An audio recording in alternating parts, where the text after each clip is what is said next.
Certainly not ideal to start the conference going 6. So what we got to do is make sure we don't, get distracted from the process of getting better, and that process doesn't change based off the results. In fact, you got to believe so much in what you do and who you are that you get more committed to the process that you have in place. And the bottom line is we got to keep working until we find the result that we want. And tonight we came up short again, and lost to a good team. But at some point we got to be able to knock this tree down. But certainly some positives out there, but not enough to really be able to celebrate, because at the end of the day, the results do matter, but they're not the only thing that matter. We got some guys that you can see getting better, but collectively, we just got to have a little bit more force, more urgency, more, particularly on the defensive end. And so that was the story tonight. Was there a big change that you saw when you guys get up 17? What happened for you guys to stop that momentum? Again, without being able to go into a lot of detail, just because so much stuff happened between then. It gets close, they take the lead, we take the lead back, and then it's pretty much a back and forth game. So I don't remember what I feel like I talked about at halftime was we stopped moving the ball as well, right there towards the end of the first half, and then allowed them to do what they actually do well, which is get out in transition. It was really the only time that they got out in transition on multiple possessions, and that's kind of how they fuel their offense. Specific possessions, I don't necessarily remember. We didn't turn it over a ton, so it's not like they were just running a lot. But I think in that moment is how they kind of kick-started themselves. You didn't hit a field goal the last 5 minutes of the first half, last 5 minutes of the second half, obviously in Manhattan. Are the guys playing tight late? Is it something that you can put your finger on of what's happening late in games that? So say it again. It was the last 5 minutes of the first half today? And the last 5 minutes of the second half today. Last 5 minutes of the second half today.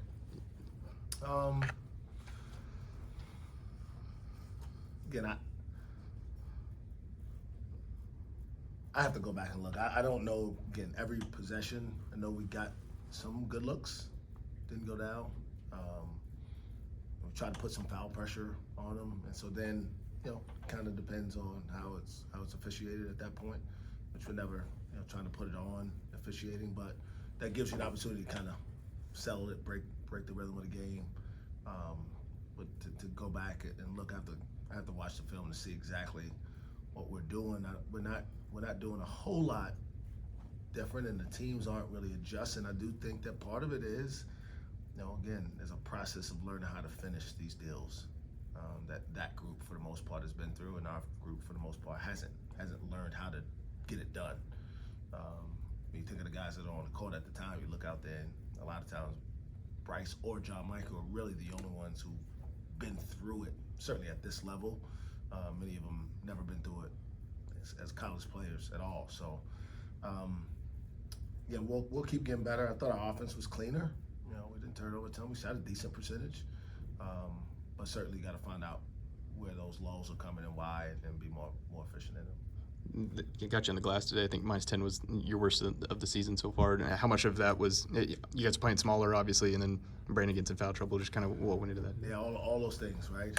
That's part of what you expose yourself to when you go to a smaller lineup. Less physicality per se. You give yourself the ability to space the floor more offensively, get some better looks. Like we got 3 great looks from 3 to start the second half. None of them went in. Like you can only control to the moment the ball leaves the hand on the way to the rim, and then you kind of got to hope that the process you've been through in terms of working on it gives the result you want. But playing smaller exposes that against a team that's part of what they do, right? They go to glass extremely well. They're one of the top 10 offensive rebounding teams, and they're the best at fast breaking.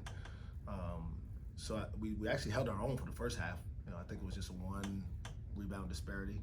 But late in the second half, they really just went to the well at the basket.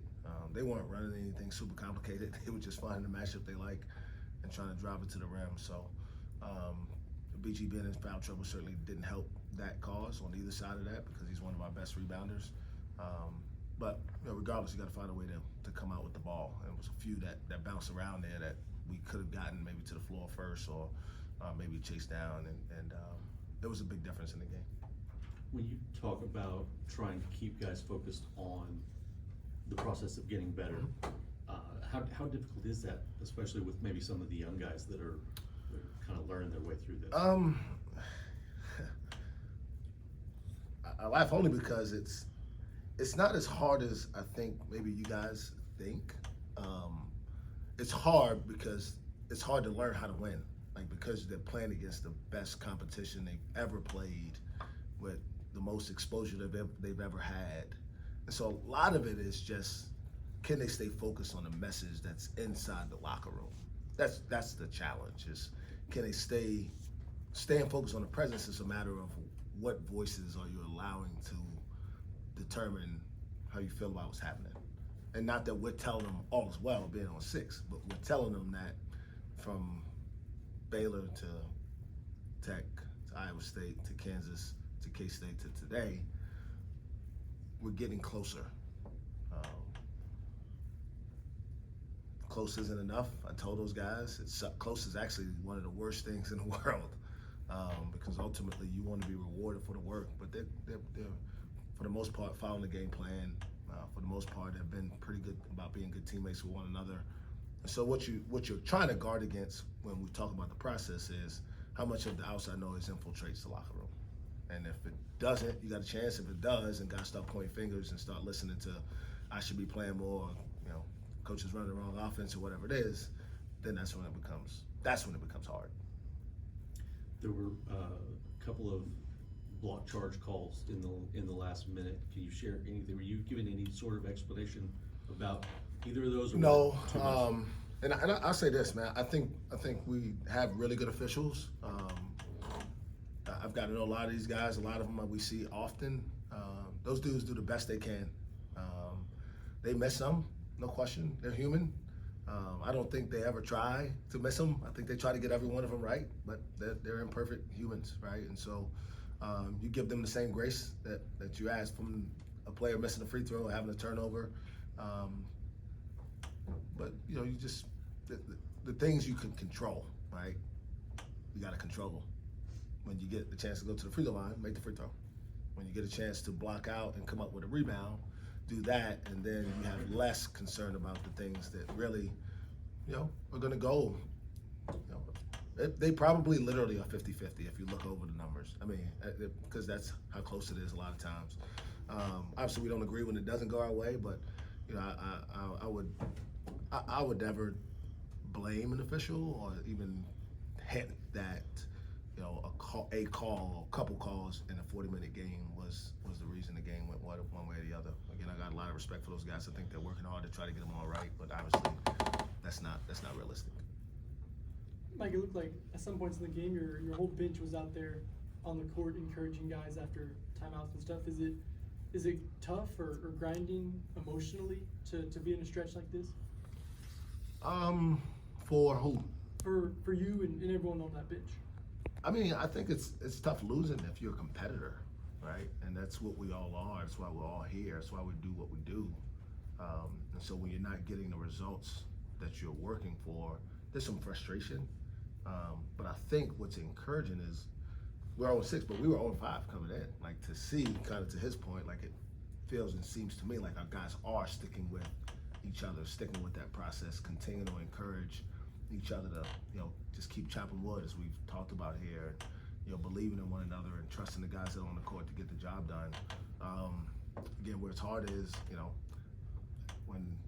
if you start listening to everybody tell you how bad you are and why you won't win a game and how you can't get it done, and if you don't do that, then ultimately, in due time, the results will come and our guys will be probably feel more accomplished because of the grind that you got to go through to earn it, to learn it, and to do it. So